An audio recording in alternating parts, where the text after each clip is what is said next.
Patriarchs and Prophets, chapter 51. God's care for the poor. To promote the assembling of the people for religious service, as well as to provide for the poor, a second tithe of all the increase was required. Concerning the first tithe, the Lord had declared, "I have given the children of Levi all the tenth in Israel."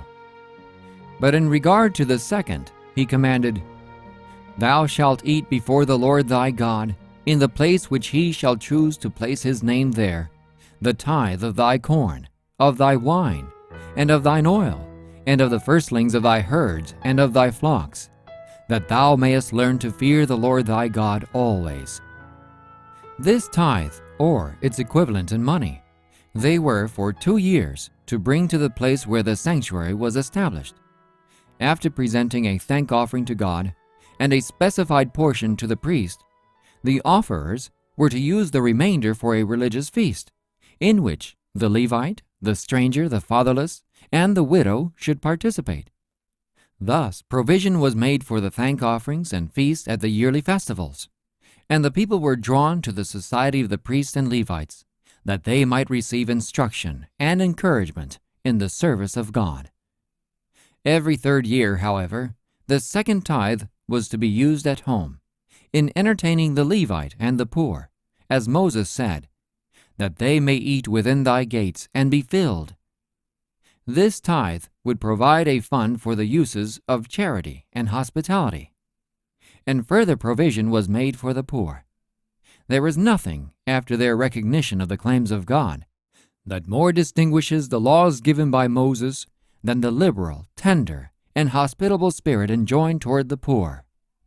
Although God had promised greatly to bless his people, it was not his design that poverty should be wholly unknown among them. He declared that the poor should never cease out of the land.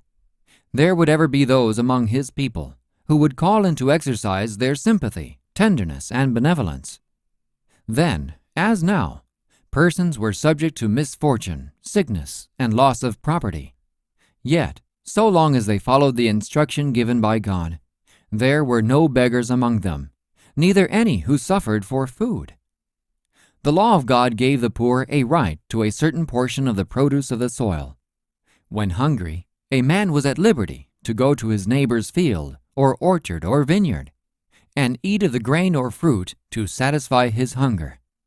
It was in accordance with this permission that the disciples of Jesus plucked and ate of the standing grain as they passed through a field upon the Sabbath day. All the gleanings of harvest field, orchard, and vineyard belonged to the poor. "When thou cuttest down thy harvest in thy field," said Moses, "and hast forgot a sheaf in the field, thou shalt not go again to fetch it. When thou beatest thine olive tree, thou shalt not go over the boughs again. When thou gatherest the grapes of thy vineyard, thou shalt not glean afterward. It shall be for the stranger, for the fatherless, and for the widow. And thou shalt remember that thou wast a bondman in the land of Egypt." Every 7th year special provision was made for the poor. The sabbatical year, as it was called, began at the end of the harvest. At the seed time which followed the ingathering, the people were not to sow. They should not dress the vineyard in the spring, and they must expect neither harvest nor vintage. Of that which the land produced spontaneously, they might eat while fresh, but they were not to lay up any portion of it in their storehouses. The yield of this year was to be free for the stranger, the fatherless, and the widow, and even for the creatures of the field. But if the land ordinarily produced only enough to supply the wants of the people, how were they to subsist during the year when no crops were gathered? For this, the promise of God made ample provision. "I will command my blessing upon you in the 6th year," he said, "and it shall bring forth fruit for 3 years. And ye shall sow the 8th year, and eat yet of old fruit until the 9th year. Until her fruits come in, ye shall eat of the old store." The observance of the sabbatical year was to be a benefit to both the land and the people. The soil, lying untilled for 1 season, would afterward produce more plentifully. The people were released from the pressing labors of the field, And while there were various branches of work that could be followed during this time, all enjoyed greater leisure, which afforded opportunity for the restoration of their physical powers for the exertions of the following years. They had more time for meditation and prayer, for acquainting themselves with the teachings and requirements of the Lord, and for the instruction of their households. In the sabbatical year, the Hebrew slaves were to be set at liberty, and they were not to be sent away portionless. The Lord's direction was, "When thou sendest him out free from thee, thou shalt not let him go away empty. Thou shalt furnish him liberally out of thy flock, and out of thy floor, and out of thy winepress. Of that wherewith the Lord thy God has blessed thee, thou shalt give unto him." The hire of a laborer was to be promptly paid. "Thou shalt not oppress a hired servant that is poor and needy, whether he be of thy brethren or of thy strangers that are in thy land. At his day thou shalt give him his hire, neither shall the sun go down upon it, for he is poor and setteth his heart upon it." Special directions were also given concerning the treatment of fugitives from service. "Thou shalt not deliver unto his master the servant which is escaped from his master unto thee. He shall dwell with thee, even among you, in that place which he shall choose in one of thy gates, where it liketh him best. Thou shalt not oppress him." To the poor, the 7th year was a year of release from debt. The Hebrews were enjoined at all times to assist their needy brethren by lending them money without interest. To take usury from a poor man was expressly forbidden.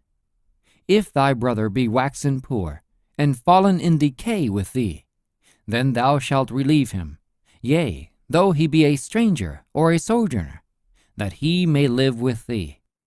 Take thou no usury of him, or increase, but fear thy God, that thy brother may live with thee. Thou shalt not give him thy money upon usury, nor lend him thy victuals for increase. If the debt remained unpaid until the year of release, the principal itself could not be recovered. The people were expressly warned against withholding from their brethren needed assistance on account of this. "If there be among you a poor man, of one of thy brethren, thou shalt not harden thine heart, nor shut thine hand from thy poor brother. Beware that there be not a thought in thy wicked heart, saying, The 7th year, the year of release, is at hand. And thine eye be evil against thy poor brother, and thou givest him not, and he cry unto the Lord against thee, and it be sin unto thee. The poor shall never cease out of the land. Therefore I command thee, saying, Thou shalt open thine hand wide unto thy brother, to thy poor, and to thy needy in thy land. And thou shalt surely lend him sufficient for his need in that which he wanteth. None need fear that their liberality would bring them to want. Obedience to God's commandments would surely result in prosperity. Thou shalt lend unto many nations, he said, but thou shalt not borrow.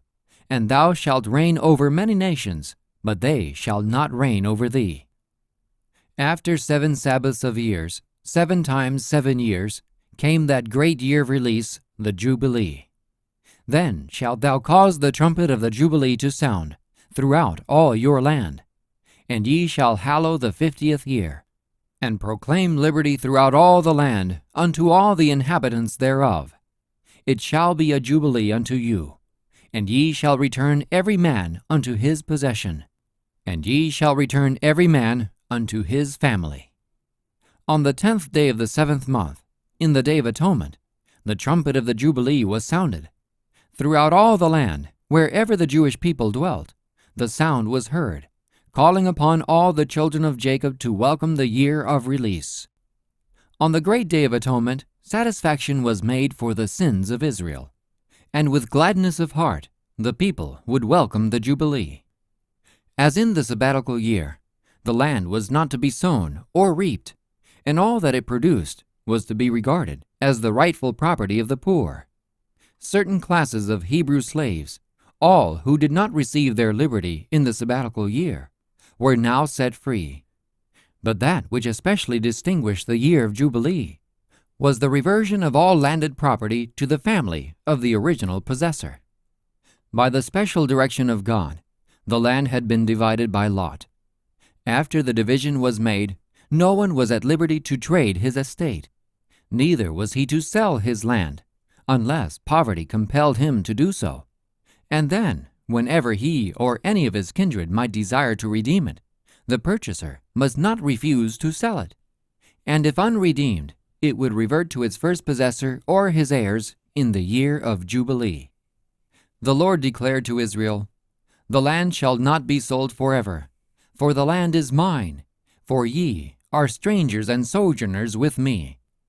The people were to be impressed with the fact that it was God's land which they were permitted to possess for a time, that He was the rightful owner, the original proprietor, and that He would have special consideration made for the poor and unfortunate.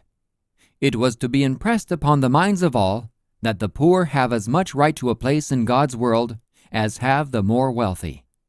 Such were the provisions made by our merciful Creator to lessen suffering, to bring some ray of hope, to flash some gleam of sunshine into the life of the destitute and distressed. The Lord would place a check upon the inordinate love of property and power. Great evils would result from the continued accumulation of wealth by one class and the poverty and degradation of another. Without some restraint, the power of the wealthy would become a monopoly, and the poor, though in every respect fully as worthy in God's sight, would be regarded and treated as inferior to their more prosperous brethren. The sense of this oppression would arouse the passions of the poorer class. There would be a feeling of despair and desperation which would tend to demoralize society and open the door to crimes of every description. The regulations that God established were designed to promote social equality.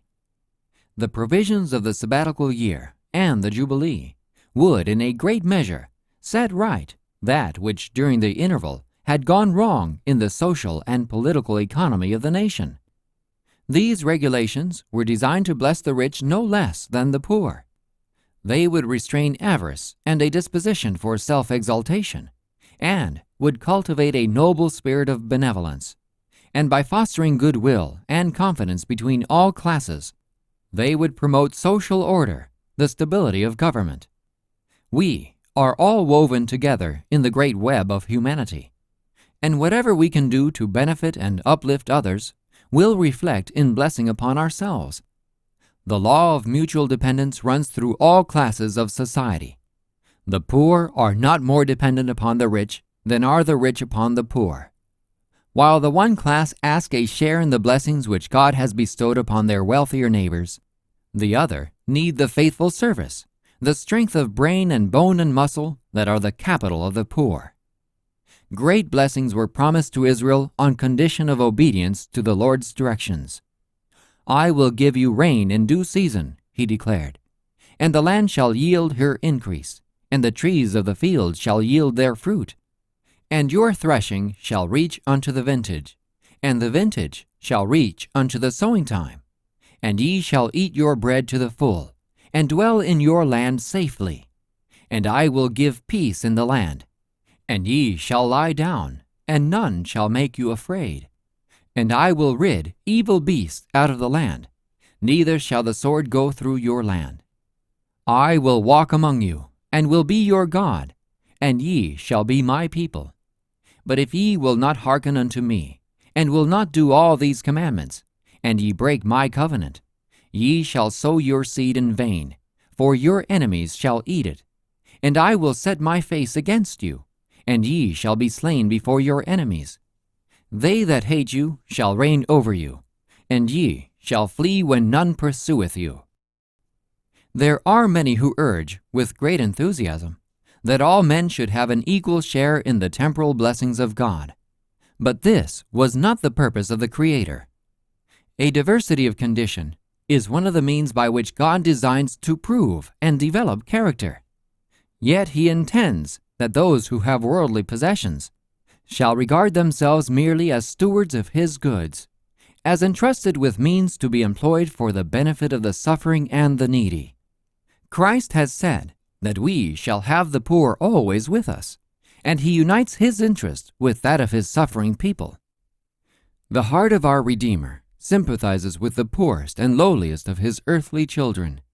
He tells us that they are his representatives on earth. He has placed them among us to awaken in our hearts the love that he feels towards the suffering and oppressed. Pity and benevolence shown to them are accepted by Christ as if shown to himself. An act of cruelty or neglect toward them is regarded as though done to him. If the law given by God for the benefit of the poor had continued to be carried out, how different would be the present condition of the world, morally, spiritually, and temporally. Selfishness and self-importance would not be manifested as now, but each would cherish a kind regard for the happiness and welfare of others. And such widespread destitution as is now seen in many lands would not exist. The principles which God has enjoined would prevent the terrible evils that in all ages have resulted from the oppression of the rich toward the poor, and the suspicion and hatred of the poor toward the rich. While they might hinder the amassing of great wealth and the indulgence of unbounded luxury, they would prevent the consequent ignorance and degradation of tens of thousands whose ill-paid servitude is required to build up these colossal fortunes. They would bring a peaceful solution of those problems that now threaten to fill the world with anarchy and bloodshed. The end of Chapter 51 of Patriarchs and Prophets.